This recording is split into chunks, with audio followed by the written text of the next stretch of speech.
الحمد لله نحمده ونستعينه ونستغفره ونعوذ بالله من شرور أنفسنا ومن سيئات أعمالنا.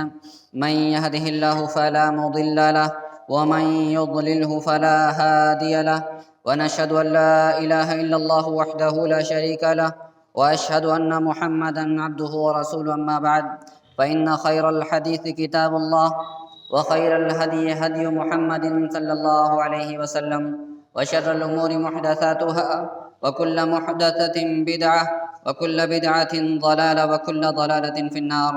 أعوذ بالله من الشيطان الرجيم. بسم الله الرحمن الرحيم.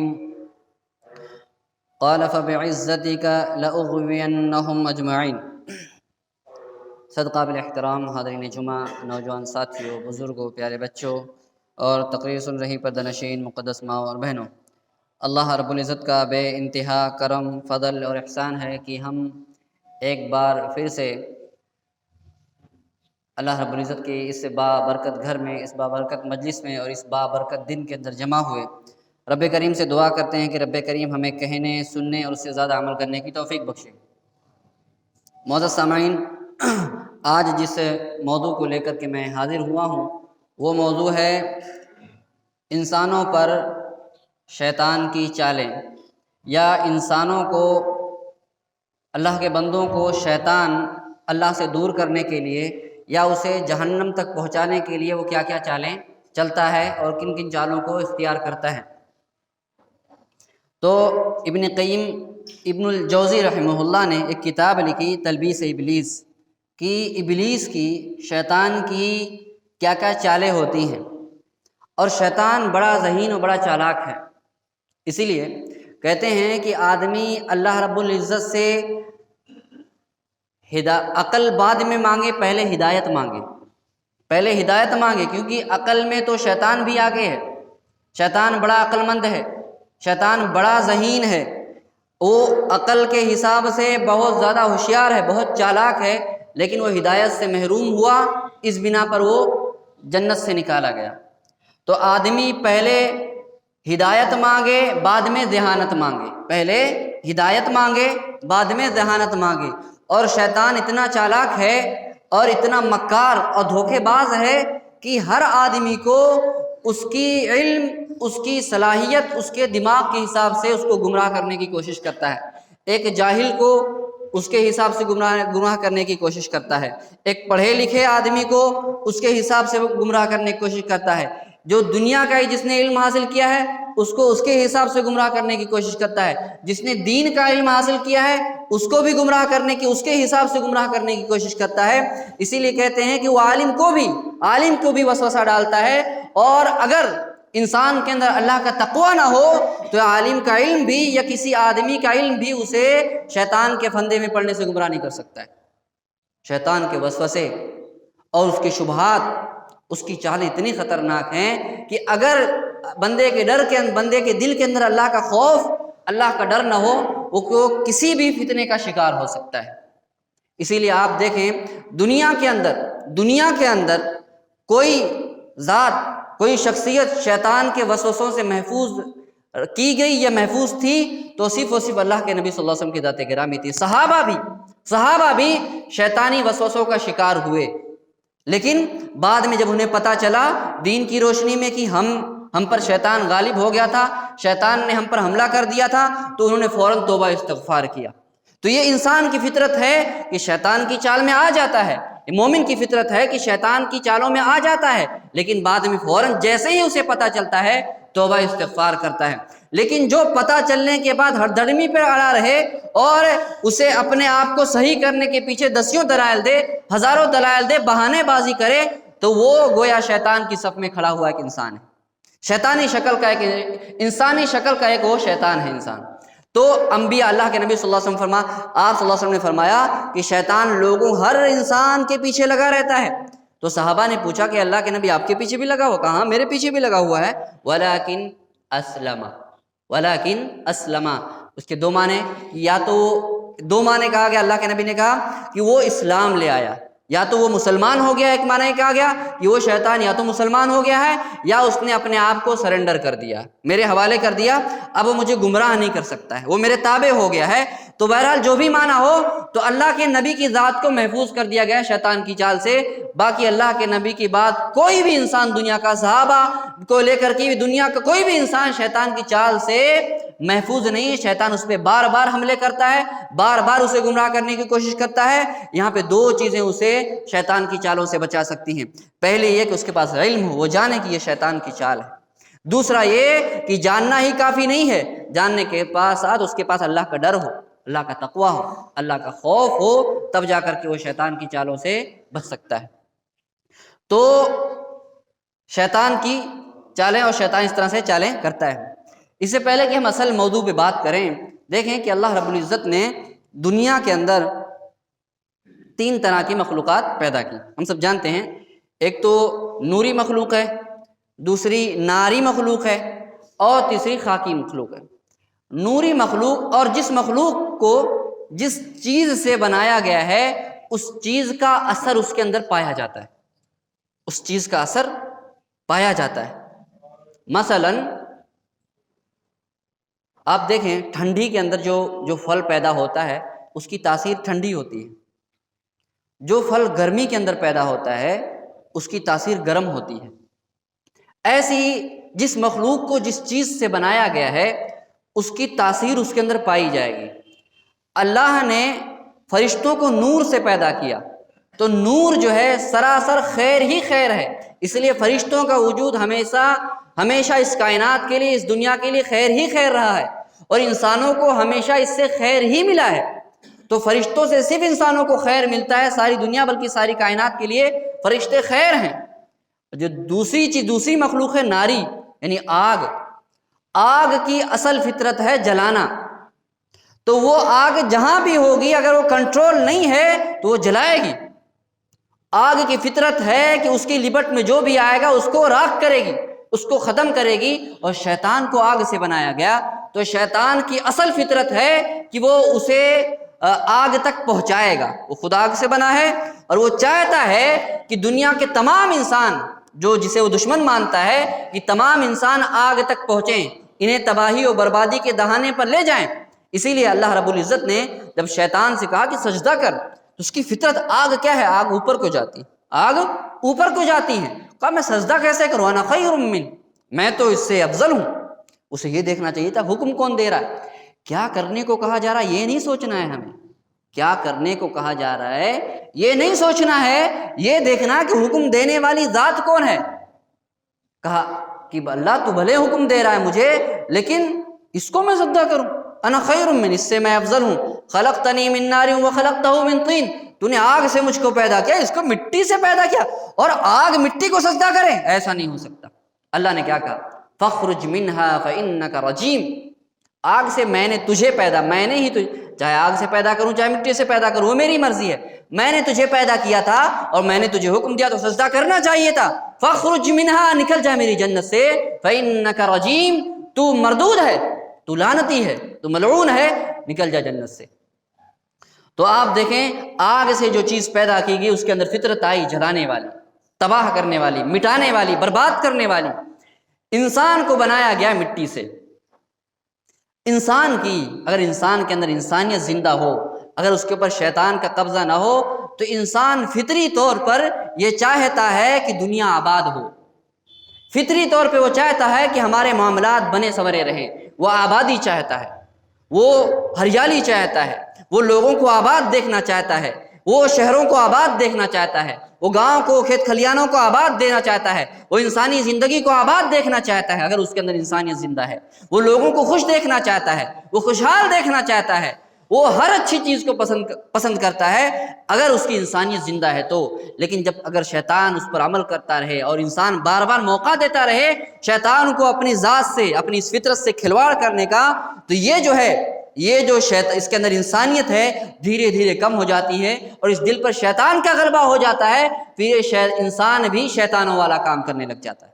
پھر آپ دیکھیں گے بہت سارے انسانوں کو انہیں پیار محبت پسند نہیں ہوتا، انہیں اتحاد پسند نہیں ہوتا ہے، یہ نفرت کی بات کرتے ہیں، یہ پروپیگنڈا کی بات کرتے ہیں شیطانوں والی، یہ فتنوں کی بات کرتے ہیں، یہ آبادی کو مٹانا چاہتے ہیں، یہ دنیا کو ویران دیکھنا چاہتے ہیں، یہ اپنی حکومتیں چاہتے ہیں، یہ اپنا قبضہ چاہتے ہیں، یہ مل جل کر کے ایک انسان کو دوسرے انسان پہ غالب دیکھنا چاہتے ہیں، لوگوں کو مزدور و غلام دیکھنا چاہتے ہیں۔ اور یہ کیا ہے؟ یہ شیطان ہے، یہ شیطان نے ان کی انسانیت کو ختم کیا، اس بنا پہ ان کا یہ معاملہ یہاں تک معاملہ پہنچا۔ تو ہمیں چاہیے کہ ہم جب معاملہ یہاں تک پہنچا ہے تو ہمیں چاہیے کہ ہم شیطان سے بہت زیادہ چوکنے رہیں، اپنے آپ کو شیطان سے بچا کر رکھنے کی کوشش کریں۔ ابن جوزی رحمہ اللہ نے شیطان کی کیا کیا چالیں ہیں، 1000 سے زیادہ چالیں بتائی، 1000 سے زیادہ چالیں بتائی۔ بتاؤ ہم کتنی چالیں جانتے ہیں؟ آپ بتائیے، ہم اور آپ یہاں بیٹھے ہیں، شیطان کی کتنی چالیں جانتے ہیں؟ جب ہم چالیں نہیں جانتے ہیں تو بچیں گے کیسے اس؟ جب ہم کسی چیز سے کیسے جانیں گے کہ یہ اچھا ہے یہ برا ہے جب ہمیں پتہ ہی نہیں اس کے بارے میں؟ تو جب تک ہم یہ نہیں جانتے کہ شیطان کی چال کیا ہے تو ہم اس سے بچنے کی کوشش کیسے کریں گے؟ تو بہرحال بہت ساری چالیں ہیں، ہر فرقے کے پاس شیطان چالیں لاتا ہے، ہر انسان کے پاس اپنی اپنی چالیں لے کر کے آتا ہے، لیکن ہم یہ دیکھیں گے کہ جن کے عقیدے صحیح ہیں ان کے ساتھ شیطان کیا کیا چالیں اختیار کرتا ہے۔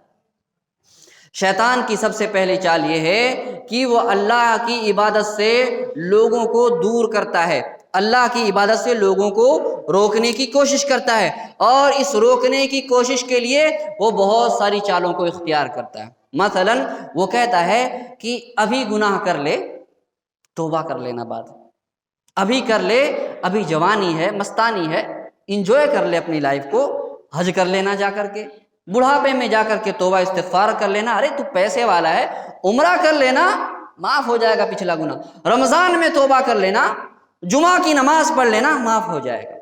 لیکن ہم اور یہ دلیلیں دے دے کر کے ہم ڈیلی گناہ کرتے ہیں، صبح اٹھتے ہیں تو گناہ کرتے ہیں، شام کو اٹھتے ہیں تو گناہ کرتے ہیں، رات کو بستر پہ جاتے ہیں تب بھی گناہ کرتے ہیں، صبح اٹھتے ہیں تو گناہ کی نیت سے اٹھتے ہیں۔ آج ہماری حالت یہ ہو چکی ہے، تو آپ دیکھیں یہ دھوکے میں ہم نہ رہیں کہ اللہ محض گناہوں کو ہم گناہ پہ گناہ کرتے جائیں اور یہ دلیل دیں کہ اللہ معاف کر دے گا یا توبہ کر لیں گے ہم۔ آپ دیکھیں شیطان نے کتنے گناہ کیے تھے، آپ بتائیے، ابلیس نے کتنے گناہ کیے تھے؟ ابلیس نے شرک کیا تھا، سب سے پہلا ابلیس کا کیا گناہ تھا؟ شرک نہیں کیا تھا، اس نے کبر کیا تھا، تکبر کیا تھا اور حسد کیا تھا۔ اس نے ایک اللہ کی مخلوق سے حسد کیا تھا۔ کتنے گناہ کیے؟ ایک گناہ کیا، کتنے ہزاروں سال کی عبادتیں اللہ رب العزت نے اس کی ملیا میٹ کر دی۔ ایک گناہ کی وجہ سے ہزاروں سال کی عبادتیں تباہ و برباد ہو گئی۔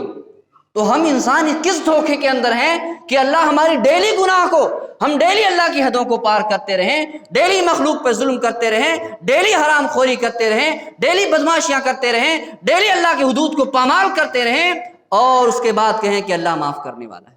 وہ شیطان تھا، ہم سے زیادہ متقی، پرہیزگار، عبادتوں کے اندر ہم سے کہیں زیادہ بڑھا ہوا تھا، اس کی عمریں ہزاروں سال کی ہوا کرتی تھی، لیکن اس کے باوجود بھی ایک گناہ کیا۔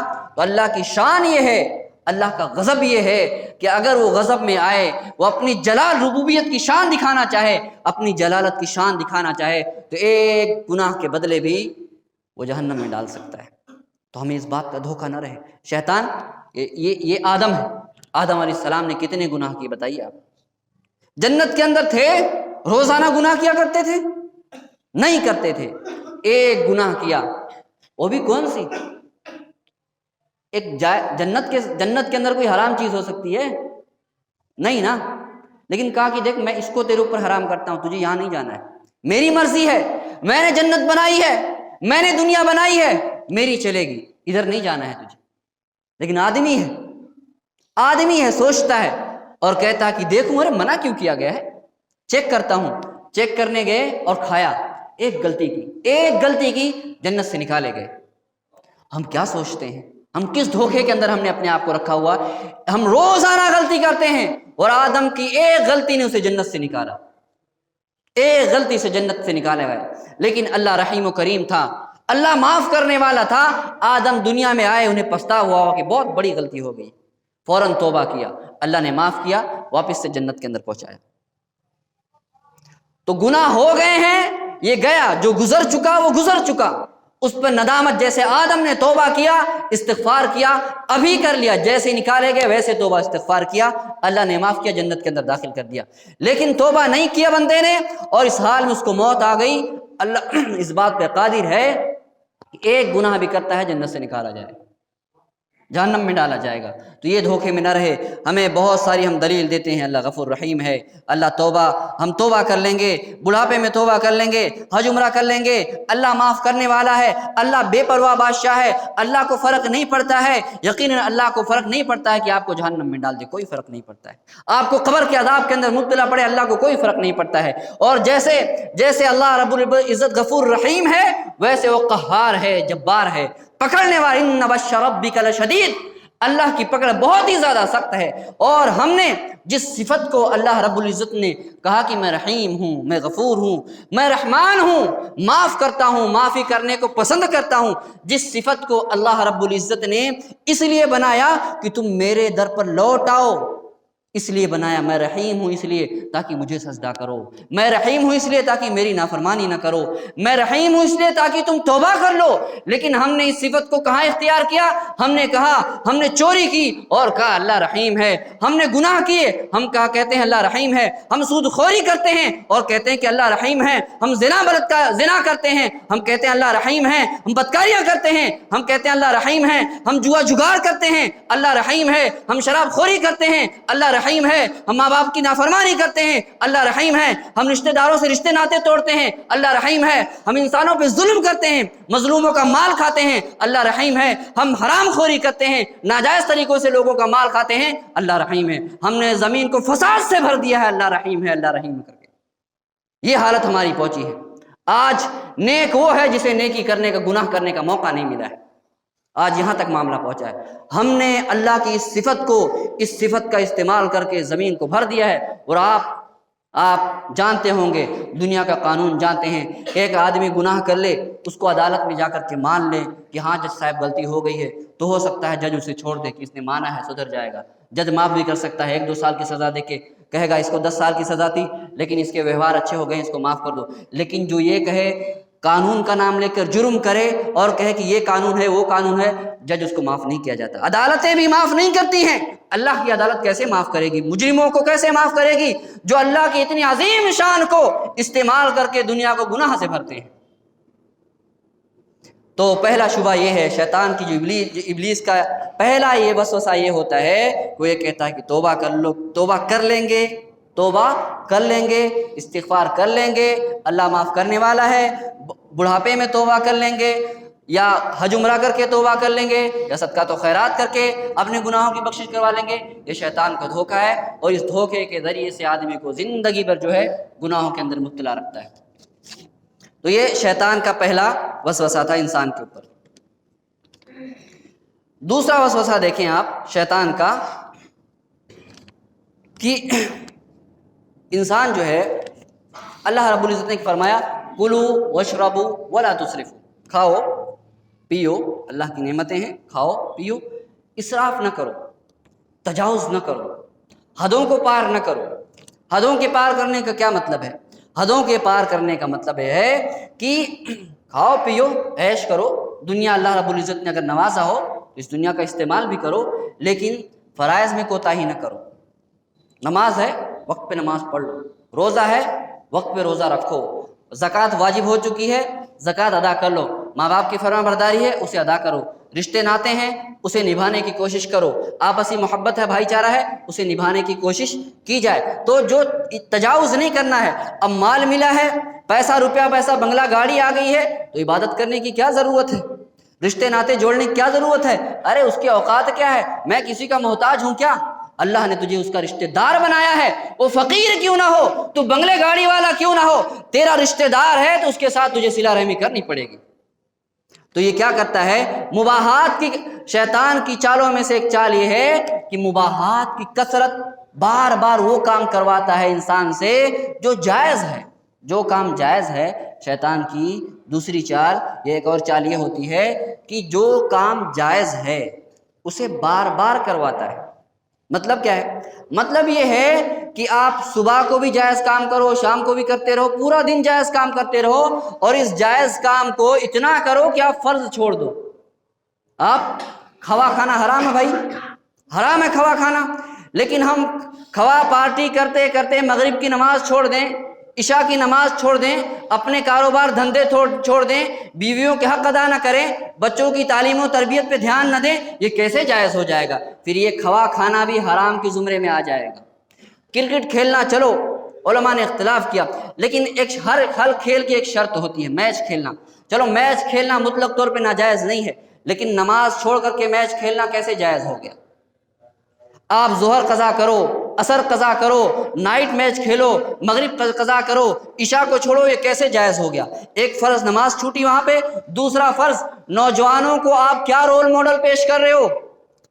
یہ آج سارے نوجوان کرکٹ کھیلیں گے تو آج مسلمانوں کے بیچ میں ڈاکٹر اور انجینئر کیسے پیدا ہوں گے؟ مسلمانوں کے بیچ میں علماء کیسے پیدا ہوں گے؟ یہ کھلاڑی کرکٹر یہ لیڈر بنیں گے، یہ قوم کے لیڈر بنیں گے؟ جو ایک چھکے کے پیچھے ہم انعام دیتے ہیں، پڑھنے والوں کو انعام نہیں دے سکتے ہم؟ جو قوم ملت کی فکر رکھتا ہے، ہم ان ناچنے کودنے گانے والوں کے پیچھے ہم اپنے لاکھوں کروڑوں خرچ کرتے ہیں، یہ پڑھنے والوں کے پیچھے خرچ نہیں کر سکتے؟ جو اپنے دل کے اندر قوم کا در رکھنا چاہتے ہیں، کچھ کرنا چاہتے ہیں، ان کے پیچھے ہمارے پیسے خرچ نہیں ہوتے، لیکن ان مداریوں کے پیچھے ہمارے پیسے خرچ ہوتے ہیں۔ تو مباحات کی کثرت کروا دیتا ہے، بار بار کام کرو، کرکٹ کھیلو، دھندا بنا لو اسی کو۔ آپ کی زندگی کا مقصد کیا ہے؟ آپ کی زندگی کا مقصد کیا ہے؟ اسی لیے اقبال نے کہا، جہاں سے کیا لیا تو نے، جہاں کو کیا دیا تو نے، جہاں سے کیا لیا تو نے، جہاں کو کیا دیا تو نے، کبھی اے نوجوان مسلم تدبر بھی کیا تو نے؟ اللہ نے اتنی طاقتیں دی ہیں نوجوانوں کو، اتنی قوتیں دی ہیں، یہ جوانی کہاں جا رہی ہے؟ اس طاقت و قوت کو ہم کہاں صرف کر رہے ہیں؟ کہاں ہم اپنے آپ کو، ہم سے کیا کیا کارنامے ہو سکتے تھے، اور ہم کہاں اپنے آپ کو کھوئے رکھا ہے؟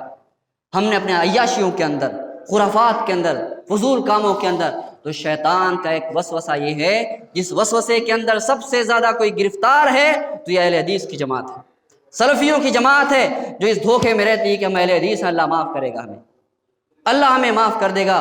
تو لوگوں آپ جان لو اس بات کو، اللہ معاف کرے ہماری تو دلی تمنا ہے، ہاں اللہ کے نبی نے دعائیں کی تھی، ہم چاہتے ہیں کہ اللہ معاف کرے، لیکن لوگوں گناہ کا اثر پڑتا ہے زندگی کے اوپر۔ فضول اللہ کی نعمتیں دی گئی ہیں، جوانی اللہ کی نعمت ہے، وقت اللہ کی نعمت ہے، صحت و تندرستی اللہ کی نعمت ہے، اگر اس کا فضول استعمال کیا گیا تو اس کی سزا تو ملے گی، دنیا بھی جہنم بن سکتی ہے، مصیبتوں سے، آزمائشوں سے، اپنے پیاروں کو چھین کر کے، بیماریاں بھیج کر کے، مصیبتوں میں ڈال کر کے، فقیری میں ڈال کے، یا اس مہنگائی کی مار کے ذریعے سے، حکومتوں کی مار کے ذریعے سے، دشمنوں کی مار کے ذریعے سے، اللہ اس گناہ کی سزا ضرور دیتا ہے۔ اور آج جو بھی ہم پر مصیبتیں ہیں، چاہے وہ عوامی مصیبتیں ہوں، چاہے ہم اپنے گھر کی، ہر گھر کی اپنی ایک مصیبت ہے، ہر گھر کی اپنی ایک ویادی ہے، ہر گھر اپنی چنتا کے اندر زندگی گزار رہا ہے، تو اگر یہ ہے اس بات کو جان لو، یہ ہماری گناہوں کا نتیجہ ہے۔ اگر ہم چاہتے ہیں ہمارا گھر خوشحال رہے، جنت کا نمونہ رہے، ہمارے آپسی مسائل حل ہو جائیں، ہمارے خاندانی مسائل حل ہو جائیں، ہمارے سماجی مسائل حل ہو جائیں، ہم پر حکومتیں ظلم نہ کریں، ہم پر دشمن غالب نہ آئیں، تو ان فضول کام سے بچنے کی کوشش کرو، گناہوں سے رکنے کی کوشش کرو، اپنے ان مصیبتوں کا مقابلہ کرنے کے لیے اپنے وقت کا صحیح استعمال کرو، اپنی صحتوں کا صحیح استعمال کرو۔ تو سب سے بڑا تو دھوکہ شیطان دیتا ہے، دھوکہ بہت ہلکا ہے، جائز تو ہے، لیکن اتنا بڑا اس کا نقصان اتنا ہوتا ہے کہ آدمی 50 سال کی زندگی گزار کے چلا جاتا ہے، کوئی کارنامہ نہیں، کیا کیا؟ مر گیا۔ کارنامے کیا ہیں؟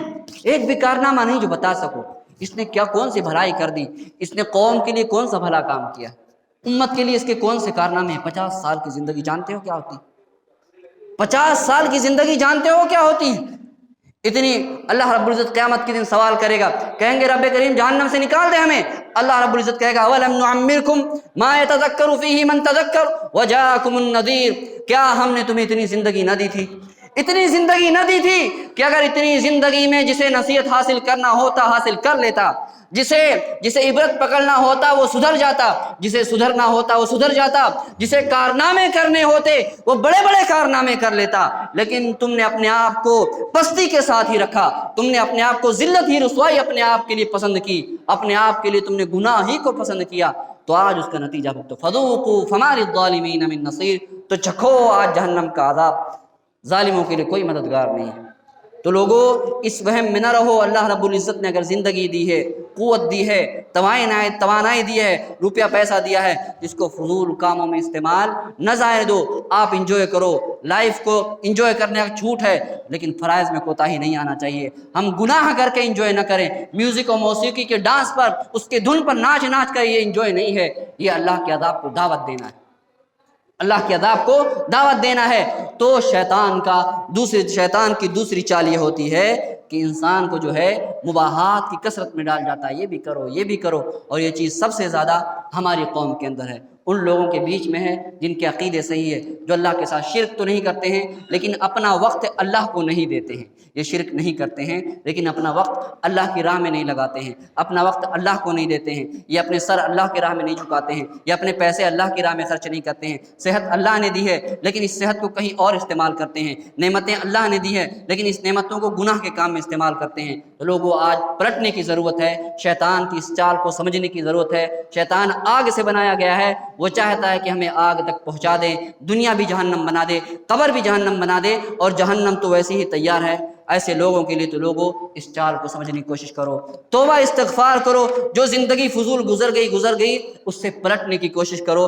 آخری بات اس شعر سے بات کو ختم کرتا ہوں، عنادل باغ کے غافل نہ بیٹھیں آشیانوں میں، عنادل باغ کے غافل نہ بیٹھیں آشیانوں میں، تیری بربادیوں کے مشورے ہیں آسمانوں میں۔ لوگوں آج مسلم نوجوانوں کو اس بات کو سمجھنا پڑے گا کہ تمہیں ختم کرنے کے لیے، تمہیں دبانے کے لیے، تمہیں دوسرے نمبر کا شہری بنانے کے لیے پروگرام ہو رہا ہے، پروپیگنڈے ہو رہے ہیں، چرچے ہو رہے ہیں، مشورے ہو رہے ہیں، ہائی کمیشن کی کمیٹیاں بنائی جا رہی ہیں۔ آپ سمجھو، اپنے آپ کو ضائع کرنے سے بچاؤ، اللہ کی مدد لو، اپنے اوقات کو صحیح طور پہ استعمال کرو۔ رب کریم سے دعا ہے کہ رب کریم ہمیں کہنے سننے سے زیادہ عمل کرنے کی توفیق بخشے۔ وآخر دعوانا